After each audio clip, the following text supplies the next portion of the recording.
YouTube channel بزم شیخ اقبال۔ میں ہوں سید نسیم الغنی اور سلسلہ ہے پروفیسر ڈاکٹر شیخ محمد اقبال کی کتب سے انتخاب۔ کتاب کا نام ہے کب رات بسر ہوگی اور آج کے مضمون کا عنوان ہے انسان کی یاد میں۔ ایسا لگا کہ سایہ صاحب میرے سامنے آ کھڑا ہوا ہے اور میں نے اپنی نابینا آنکھوں سے دیکھ لیا ہے۔ میں نے پوچھا کہ تم کون ہو؟ وہ کچھ نہیں بولا۔ میں نے اسے چھونے کی کوشش کی لیکن محسوس نہیں ہوا۔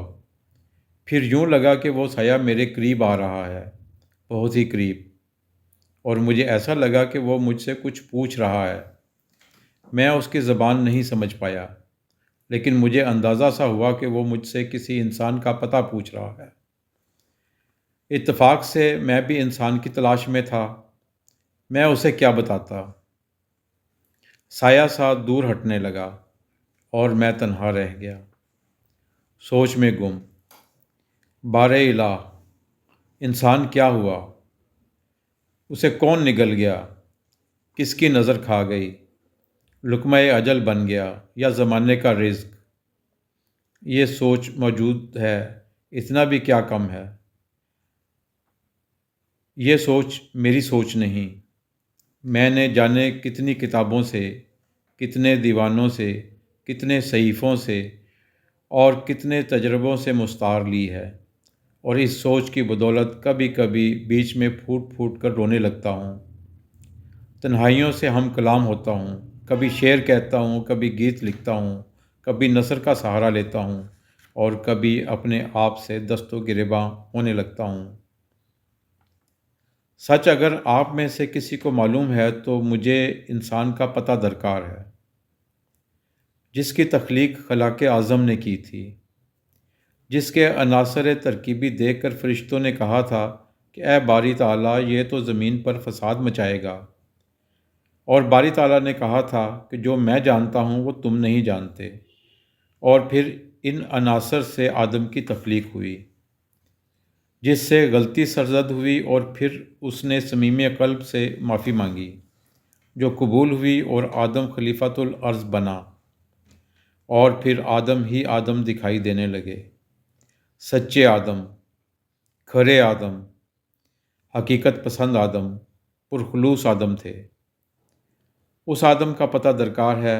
وہ آدم کیا ہوا جو آنسو آنے پر پھوٹ پھوٹ کر روتا تھا، خوش ہوتا تھا تو خوشی کا بھرپور اظہار کرتا تھا، کسی کو دکھ میں دیکھتا تھا تو اس کا سارا دکھ خود سمیٹ لینا چاہتا تھا، کوئی خوش نظر آتا تھا تو اس کی خوشی کو اپنی خوشی سمجھتا تھا، پریشان حال ہوتا تھا تو اپنے خدا کے سامنے سجدہ ریز ہو جاتا تھا، جب خوش ہوتا تھا تو اس کا شکر ادا کرتا تھا، اگر پڑوس میں کوئی بھوکا یا بیمار ہوتا تو اس کی راتوں کی نیند اڑ جاتی، جو کچھ اس کے پاس ہوتا اس کی نظر کر دیتا، خود پیاسا ہوتا مگر کسی العطش کی آواز سن کر اس کی پیاس مٹ جاتی، مسافر کو دیکھ کر اپنی خوش بختی محسوس کرتا، اس کی خاطر تواضع کرتا، اپنے بزرگوں سے اکتساب فیض کرتا اور اپنے بچوں پر شفقت کی نظر ڈالتا۔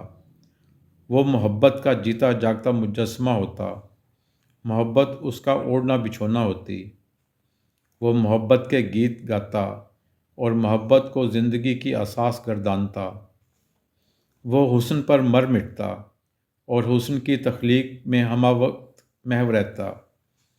وہ انسان کیا ہوا؟ کہاں کھو گیا؟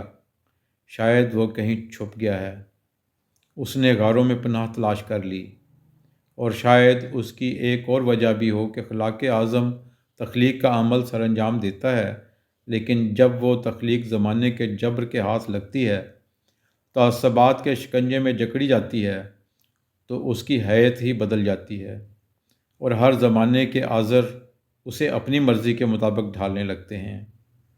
کوئی عاذر اسے لالچ کی خلعت عطا کرتا ہے تو کوئی تعصب کا پیرہن پہنا دیتا ہے۔ یہ زمانے کے عاذر، زمانے کے فرما روا، مفتی اعظم، یہ ملا، یہ مسٹر، جانے کیا کیا کرشمے سر انجام دیتے ہیں۔ کوئی ملا خود ساختہ دین اس کی نظر کر دیتا ہے تو کوئی مسٹر تصنع اور مکاری کی خلت عطا کرتا ہے۔ کوئی ہنرمند اس کے عشق کی آگ ٹھنڈی کر دیتا ہے اور اسے مشت خاک میں منقلب کر دیتا ہے۔ کوئی مدبر اسے ایسا فلسفہ پڑھاتا ہے جو اس کے بنیادی انسانی اوصاف ہی چھین لیتا ہے۔ کوئی مدرس اس کا گلا گھونٹ دیتا ہے۔ لا الہ کے صدا آنے کی کوئی گنجائش ہی باقی نہیں رہتی۔ شاہین کرگس بن جاتا ہے، اپنے آپ سے بیگانہ، اپنے ماحول سے نابلد، اپنی تفاوت سے ناآشنا، اپنے ضمیر سے بے خبر، خود ساختہ عقیدوں کا اسیر اور شکم کی حاجات کا غلام۔ حضرات گرامی، اس المیہ کے پیش نظر، اس آشوب کے ہوتے ہوئے خدا کے تخلیق کردہ انسان کی دستیابی، اس کا نشان کہاں سے ملے گا؟ ایسا انسان کب نمودار ہوگا جو ایک بار پھر خلق خدا کو اس کی اصلی خوشیاں، حقیقی غم، زندگی کو لوٹانے کا اہتمام کرے؟ ایسا انسان جو تعصب اور تنگ نظری کے لات و منات کو پاش پاش کر دے، انسان جو لالچ اور مادیت کے بتوں کو خاکستر کر دے، ایسا انسان جو زندگی کے اندھیروں میں محبت کی شمع روشن کرے۔ خلوص کے چراغ جلانے میں ایسے انسان کی بازیابی کے لیے ہمیں دعا ضرور کرنی چاہیے، لیکن ایسا انسان ہم میں جنم لے سکتا ہے اگر ہم میں اپنی قبا، تعصب و تنگ نظری کو تار کرنے کا حوصلہ پیدا ہو جائے۔ اگر ہم میں وہ جرأت رندانہ ایک بار پھر جنم لے لے جس نے وہ غازی اور پراسرار بندے تخلیق کیے تھے جن کی ٹھوکر سے دریا اور صحرا دو نیم ہو جاتے تھے۔ اگر ہم اسی اسوۂ حسنہ کو اپنا سکیں جس نے غیروں کو اپنا بنا دیا تھا، جس نے کفرستان عرب کو ایمان کدہ میں تبدیل کر دیا تھا، ہم اس اسوۂ حسنہ پر لفظاً مرتے ہیں لیکن عملاً ہمارے ہندوانہ تعصبات، قبائلی نظریات اور ذات پات کے تصورات ہمیں کچھ اور بنا دیتے ہیں۔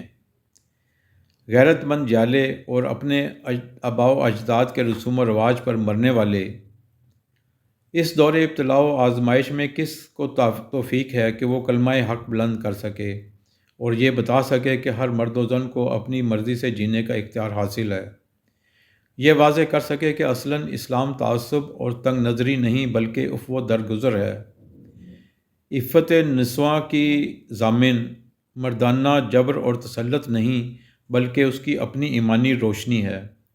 بدقسمتی یہ ہے کہ ہم میں سے بہت سوں کو بہت کچھ معلوم ہے، ہم میں سے بہت سے روح اسلام سے بھی پوری طرح آشنا ہیں، لیکن ان کی جھوٹی انا، معاشرے کا جابرانہ نظام، ملا، ہمارا مسٹر، ہمارا جاگیردار، ہمارا سیاستدان، ہمارا باپ، ہماری ماں اور ہم خود اپنی بقا کی خاطر، پوری انسانیت کی فلاح کی خاطر ہر انسان کو گوشت کا انسان سمجھ سکیں، سچے جذبوں کی قدر کرنے لگیں، دوسروں کے دکھ سکھ میں شریک ہونے لگیں اور ہم میں وہی بے قراری اور وہی بے کلی لوٹ آئے جو اپنوں اور بیگانوں کے لیے بقائے حیات کی خاطر از بس ضروری ہے۔